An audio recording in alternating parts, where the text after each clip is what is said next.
Hello everyone. आज हम class 10th mathematics का चैप्टर नंबर 2 शुरू करने वाले हैं, जिसका नाम है बहुपद। बहुपद को इंग्लिश में क्या कहते हैं? पॉलिनोमियल। तो सबसे पहले क्या जानेंगे कि बहुपद क्या होते हैं या फिर बहुपद किसे कहते हैं। बहुपद के बारे में हम कक्षा 9 में भी पढ़ चुके हैं। तो बहुपद किसे कहते हैं? ऐसे बीजीय व्यंजक जिसमें चरों के घातांक सदैव पूर्ण संख्या रहे बहुपद कहलाते हैं। इनमें क्या होता है? पदों की संख्या निश्चित होती है। बीजीय व्यंजक जैसे x² + 2x, 2 - 2x, x² - 3y + 9, ये सब मैंने यहाँ पर लिख दिए हैं। तो इनमें देख लेते हैं कि जो बहुपद हैं वह कौन कौन से हैं। x² + 2x में जो चरों की पदों की संख्या है वह निश्चित है। दो पद हैं x² और 2x, तो ये क्या है? इसको क्या कहेंगे? ये बहुपद कहलाएगा। इसी प्रकार 2 - 2x, इसमें जो चर पद है उसकी संख्या कितनी है? 1 है, ये भी बहुपद कहलाएगा। और ये x² - 3y + 9, इसमें क्या है? इसमें चरों की संख्या, चर पद कितने हैं? चर पद कौन से होते हैं? जिनका मान परिवर्तित किया जा सकता है, जैसे x, y, z, a, b, कुछ भी ले सकते हैं। ये सब चर कहलाते हैं। तो इसमें x² है और y है, तो यह भी क्या कहलाएगा? बहुपद। 1/x - 3, ये वाला बहुपद नहीं है। इसी प्रकार जो √ में x का मान है, √x + 2, इसे भी क्या कहेंगे? ये भी जो बीजीय व्यंजक तो है, लेकिन ये बहुपद नहीं कहलाएगा। अब बात करते हैं बहुपद की घात के बारे में। बहुपद की घात किसे कहते हैं? जो चरों की अधिकतम घात, यानी जो डिग्री होती है, जैसे x की अधिकतम घात है, यहाँ पर x² + 2x, x की अधिकतम घात 2 है। इसी प्रकार यहाँ पर भी 2 है और यहाँ पर x की अधिकतम घात 1 है। तो इसे क्या कहा जाता है? डिग्री, घात कहा जाता है। चरों की अधिकतम घात को बहुपद की घात कहते हैं।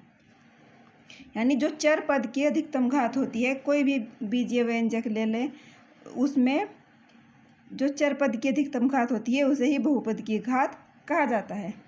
जैसे एग्जाम्पल ले लेते हैं, एक तो यही है x, इनमें से कुछ एग्जाम्पल ले लेंगे। x² + 2x, इसमें जो अधिकतम घात वह कितनी है? चर पद की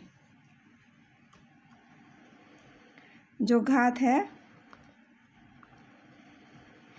2, x² 2 और 1 ही है, तो कितनी घात हो गई? अधिकतम घात 3 हो गई।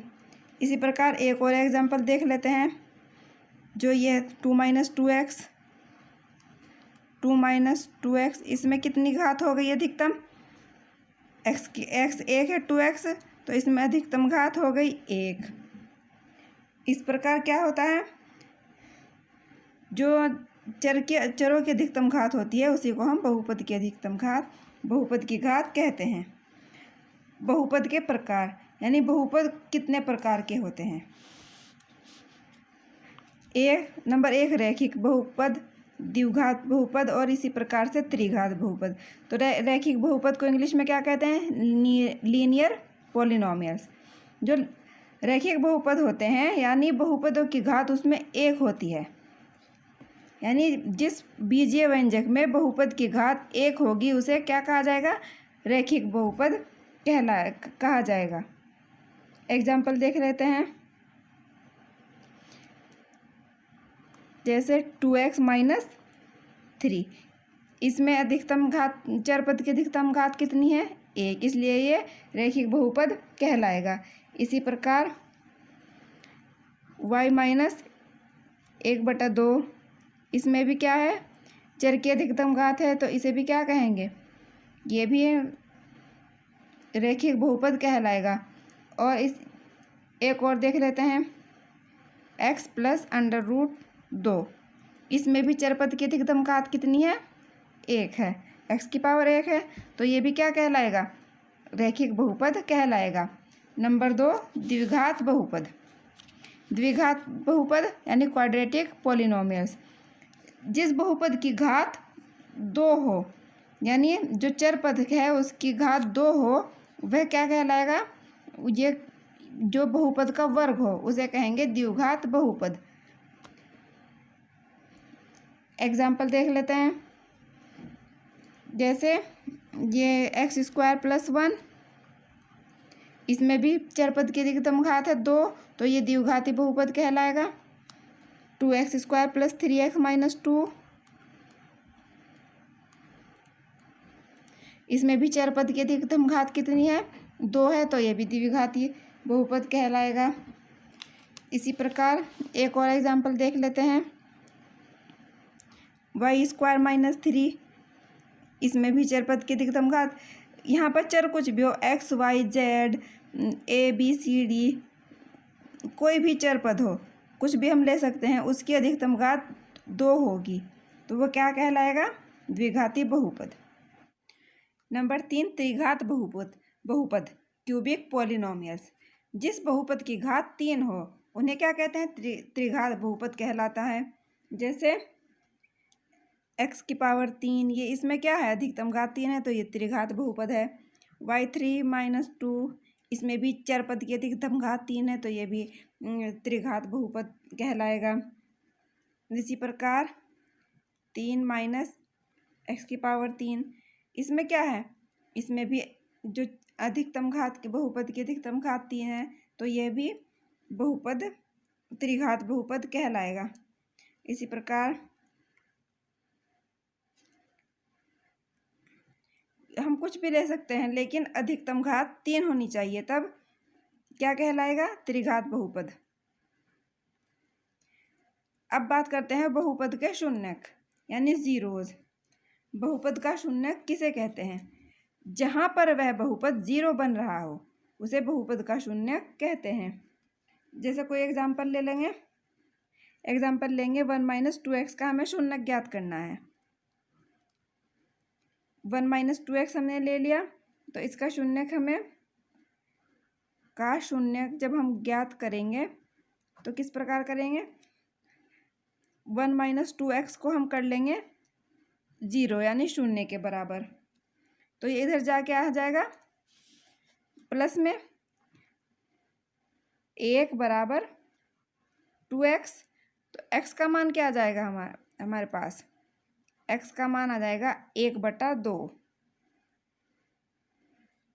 x का मान हमारे पास आ गया 1/2, तो 1 - 2x का शून्य क्या हो गया? 1/2। ये कहलाएगा 1 - 2x का शून्य। कहते हैं 1 - 2x का शून्यक क्या होगा? 1/2। ये इसका आंसर आ गया। यानी जहां पर वह बहुपद 0 बन रहा हो उसे हम क्या कहेंगे? बहुपद का शून्यक कहेंगे। तो शुरू करते हैं एक्सरसाइज 2.1। प्रश्नावली 2.1, इसमें केवल एक प्रश्न दिया गया है। किसी बहुपद को क्या लिखते हैं? p(x) के लिए y बराबर px का ग्राफ नीचे आकृति 2.10 में दिया गया है। प्रत्येक स्थिति में px के यानी जो बहुपद है उसके शून्यकों की संख्या ज्ञात कीजिए। तो हमें क्या करना है? सबसे पहले हम ये इसका x होता है, ये -x, yx और ये -yx, इसको क्या कहते हैं हम? ये होता है केंद्र O, इसे 0 0 से प्रदर्शित करते हैं। इधर भी 90 डिग्री का कोण बन रहा है, इधर भी और इधर भी। तो केंद्र से इधर ये x अक्ष है और ये y अक्ष है, तो इधर मान कैसे होंगे? इधर प्लस के होंगे 1 2 3 4 इस प्रकार, और इधर -1 -2 -3 -4, इसी तरह ऊपर 1 2 3 4 5, आगे ऐसे बढ़ते चले जाएंगे। इधर -1 -2 -3 -4। जो ओ है ये केंद्र है, इसको क्या कहते हैं? केंद्र। केंद्र से दाहिनी तरफ एक्स अक्ष पर मान होंगे पॉजिटिव धनात्मक, और केंद्र से ऊपर वाई अक्ष पर भी धनात्मक होंगे। बाईं तरफ एक्स अक्ष पर ऋणात्मक मान होंगे और नीचे की तरफ वाई अक्ष पर भी ऋणात्मक मान होंगे। तो हमें क्या करना है? हमें शून्यकों की संख्या ज्ञात करनी है। तो इसे ज्ञात करने का एक आसान सा तरीका है, यानी एक्स अक्ष में हम वाई अक्ष की बात नहीं करेंगे, यहाँ पर सिर्फ हम एक्स अक्ष को देखेंगे। एक्स अक्ष में जितने कटान बिंदु होंगे, एक्स अक्ष में जितने कटान बिंदु होंगे वही क्या कहलाएंगे? बहुपद का शून्य कहलाएंगे। वही शून्य कहलाएंगे।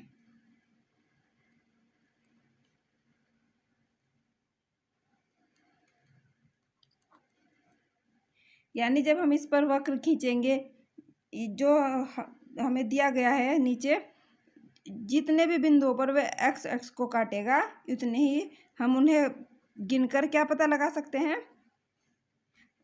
बहुपद का शून्य का पता लगा सकते हैं। तो ये शून्य ज्ञात करने का आसान सा तरीका है। तो प्रश्नावली 2.1 का क्वेश्चन करते हैं। तो यहाँ पर क्या दिख रहा है? एक्स अक्ष वाई अक्ष एक भी जगह पर नहीं काट रहा है, तो यहाँ पर शून्यकों की संख्या कितनी होगी? 0। इसी प्रकार यहाँ पर एक्स अक्ष को कितनी जगह काट रहा है? एक जगह। तो शून्यकों की संख्या होगी यहाँ पर 1। एक्स अक्ष पर यहाँ पर जो कर्व है वह एक जगह काट रहा है, तो यहाँ पर शून्यकों की संख्या हो जाएगी 1। इसी प्रकार हम यहाँ पर देखेंगे 1 2 3 कटान बिंदु है एक्स अक्ष पर, तो शून्यकों की संख्या हो गई 3। इसी तरह जो पार्ट 4 है उसमें देखेंगे एक्स अक्ष पर शून्यकों की संख्या कितनी जगह, एक्स अक्ष पर 2 जगह काट रहा है, कटान बिंदु 2 है, तो यहाँ पर शून्यक हो गए 2। अब इसमें देखेंगे 1 2 3 और 4 जगह काट रहा है, तो शून्यकों की संख्या 4। और यहाँ पर 1 2 3 और 4, 1 2 और 3 यहाँ पर हो जाएंगे शून्यकों की संख्या 1 2 और 3 हो जाएगी। ये इसका प्रश्न नंबर 1 एक्सरसाइज का 2.1 का आसानी से सॉल्व हो गया। इस तरह से हम जो एक्स अक्ष पर जो कटान बिंदु हैं उन्हें गिनकर बड़ी आसानी से शून्यकों का पता लगा सकते हैं। और आपको आशा है आपको जो बहुपद का जो अध्याय हमने शुरू किया है वह समझ में आ गया होगा। वीडियो को लाइक कर देना, शेयर करना और चैनल को सब्सक्राइब करना मत भूलना।